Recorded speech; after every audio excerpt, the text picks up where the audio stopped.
Paragraph 85, I did send a message to Lieutenant General Mkhwanazi stating, congratulations, you are going to save the country.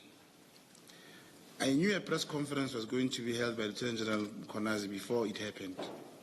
I wanted him to know that I had this knowledge and furtherance of my investigation. This conversation took place shortly after the arrest of General Khumalo.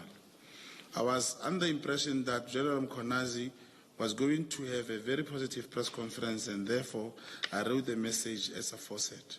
The latest transpired not to be the case.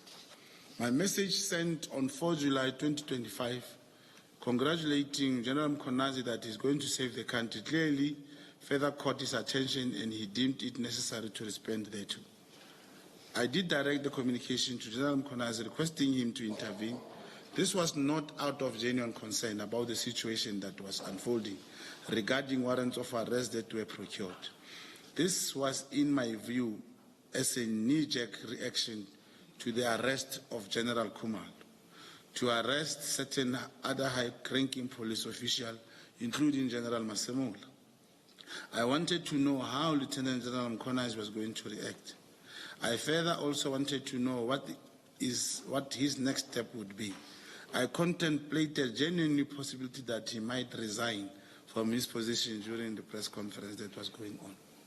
So if I understand you correctly, that message in early July you sent really to try to work out what Lieutenant General Mkhwanazi was going to do next? Yes, but just to add on that, Commissioners, there was a heavy observation, because that week General Mkhwanazi came to Gauteng, and that's why earlier I spoke about something like a coup of some sort. Here in Pretoria, at the police college, including General Masemola, he stayed the whole night there. And that's where I derived... Sorry to interrupt. Who stayed the whole night? No, General Masemola or after General Mkhwanazi came here, frequented and went back, General Masemola and the other team, they stayed at the college for the whole night during that week of the press conference. And the information we have, I believe I'll be perhaps guided how to perhaps supplement if we reach the conclusion of what we are working on. I can confirm that the press conference, the statement which General Mkhwanazi read, was not typed in KZN. It was typed here in Pretoria at the college. We're going to even find the computer from which that statement was typed. It was not typed there. You're saying you found, or you are hoping to find? No, there is. We are 80% already. Oh. The 6, that's why I'm saying you should check. When I sent him a message in advance, Commissioners, it was after the arrest of General Khumalo, General Lukalakala, and those other brigadiers. And General Masemola, after the arrest, maybe that should be recorded. It's either you found it or you have not found it. You cannot find it 80%, Mr. Mogotsi. Please make me understand. You get that a person tasked will say, I have it. Now, for me here to say, I have it, I'll not be telling the truth.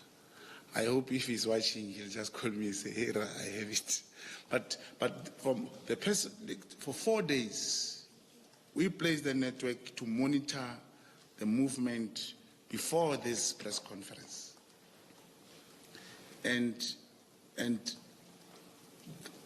even I don't want to go into the content of the press conference and leave the script, but I hope the stage will come for one to elaborate the investigation around this July 6 press conference.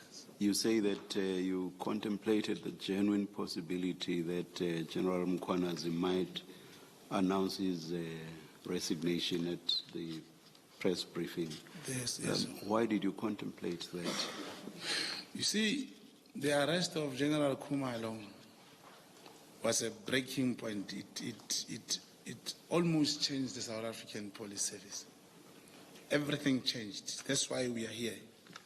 That's why I'm able to say there is intelligence report in 2018. I know of 2019, 2021. There is no such thing as the big five and things they are talking about. General Mkhwanazi, he was angered by the arrest of General Khumalo. Even the press conference was only about that, where he said there is a drug cartel. They are using this tactic of misdirection, commissioners, too. Like you say, the PKTT was disbanded because there is a drug cartel which Minister Mkhwanazi wanted to protect. KT Molef, these people were still going to be arrested whether the PKTT was there or not. Now, they just brought a big narrative. If you allow me, Chair, commissioners, I can just 1 minute to show you this thing properly. There is this thing called the misdirection, to mislead how everything happened. I'll give an example of this witness, who came here with the recording.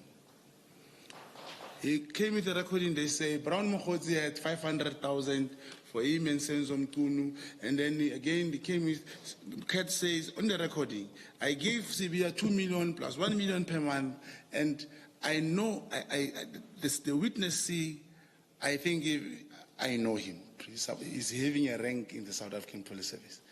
They know, in terms of the law, they're supposed to subject Kat Matlala with his recording to a magistrate for a confession statement and immediately on the spot apply for a warrant of arrest for Brown Mogotsi, Senzo Mtunu, and General Sibia. No, they bring it and play it raw here. They just come with information that that will never be admissible in the court of law.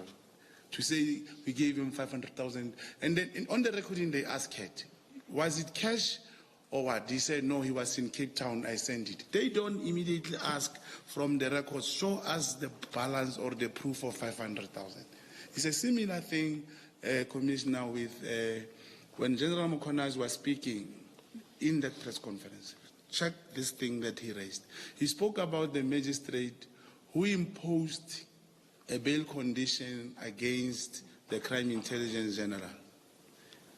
Even Nelson Mandela, the most respected president, he never called a press conference with people holding rifles behind him.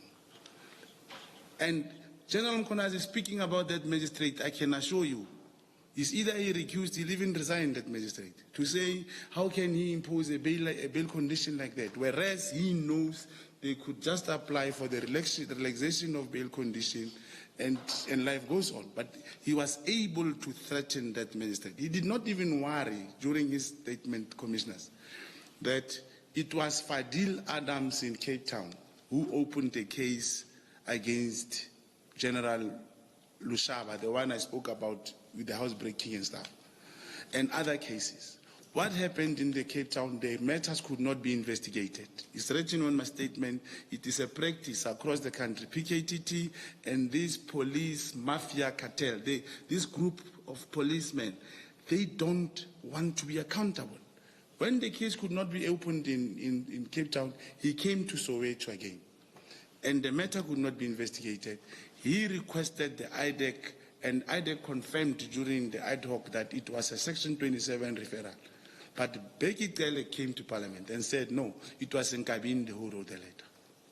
Becky Tele came to the ad hoc and said, Kat told him, Brown Mogotsi and Senzo, they were together with Kat, he spoke about money. As a former minister, he was supposed to say, where is the date? Call Khumalo, obtain Section 205, locate Brown Mogotsi, Senzo Mtunu, and Kat. They bring is to mislead everyone. They bring information that does not go into work. There's one, just coincidentally, there's a priest, that priest Bushiri. He came now on the light. He's saying he gave Sibia 12 million. He's taking so much money. I can attest, I assure you now, the period